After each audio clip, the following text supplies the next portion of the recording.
नमस्कार, आप देख रहे हैं वीके न्यूज और मैं युधिष्ठिर उपाध्याय। 26 फरवरी 2019 ये वो दिन है जो हमारे जाबाजों की वीरता, शौर्यता और पराक्रम के लिए हमेशा इतिहास में दर्ज रहेगा, क्योंकि इस दिन आतंकी मुल्क पाकिस्तान में हमारे शूरवीरों ने ऐसी तबाही मचाई कि इमरान खान और भाजपा को भी पसीना आ गया था। क्योंकि इस दिन भारतीय वायुसेना के 12 Mirage 2000 fighter jet line of control पार करके पाकिस्तान की सीमा में दाखिल हुए और बालाकोट में मौजूद जैश-ए मोहम्मद के आतंकी ठिकानों को नेस्तनाबूद कर दिया, जिसके बाद पाकिस्तान में हाहाकार मच गया, जिसमें लगभग 300 आतंकी मारे जाने की खबर सामने आई।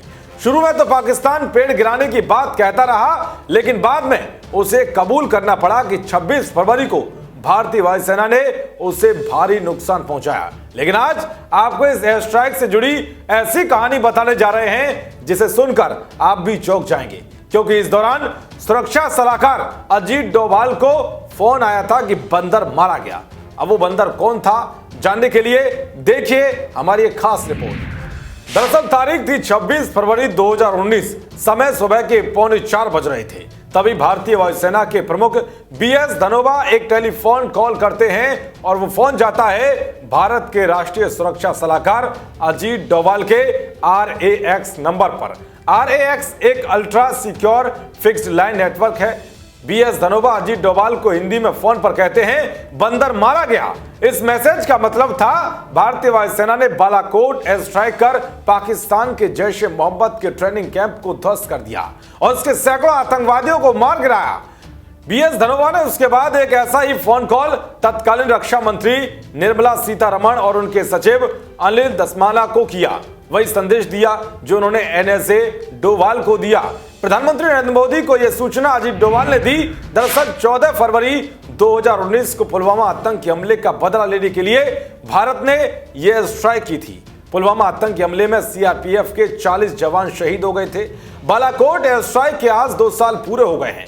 धीरे धीरे इस ऑपरेशन को लेकर तथ्य सामने आ रहे हैं। बालाकोट एयर स्ट्राइक में शामिल बड़े अधिकारियों ने हिंदुस्तान टाइम्स को बताया कि पाकिस्तानी खुफिया एजेंसियों को भ्रमित करने के लिए कोड नाम बंदर जानबूझकर चुना गया था, जिसका मतलब जैश-ए मोहम्मद के हेडक्वार्टर से था, जहां आतंकी मसूद अजहर सुरक्षित रूप से रह रहा था। एयर स्ट्राइक से पहले पाकिस्तानी इंटेलिजेंस को धोखे में रखने के लिए राजस्थान के आसमान में भारतीय फाइटर विमान उड़ाए गए, जिससे पाकिस्तान का पूरा ध्यान इस ओर जाए और भारत के खिलाफ जवाबी कार्रवाई में वो अपनी पूरी ताकत इस ओर लगा दे।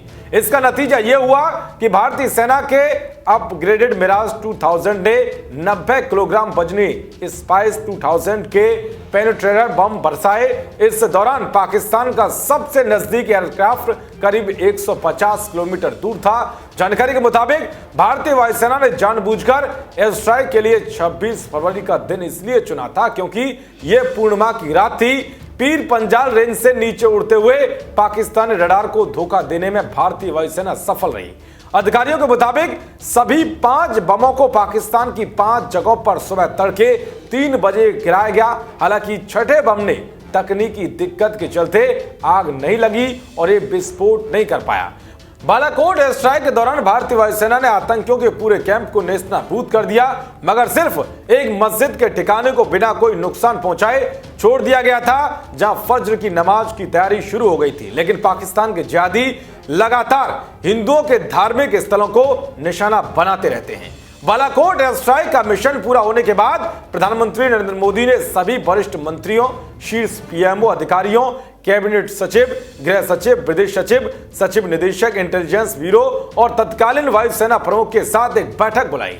इस बैठक में PM ने इंटेलिजेंस खासकर रॉ को धन्यवाद दिया था, जिसने बड़ी भूमिका निभाई थी। इस दौरान मिशन बंदर को सिर्फ 90 सेकंड के भीतर अंजाम दिया गया था और इस ऑपरेशन के लिए जिस तरह की सीक्रेसी रखी गई थी, उसका अंदाजा इस बात से लगाया जा सकता है कि इसे अंजाम देने वाले पायलट के परिवार के सदस्यों को भी इस बारे में कुछ नहीं मालूम था।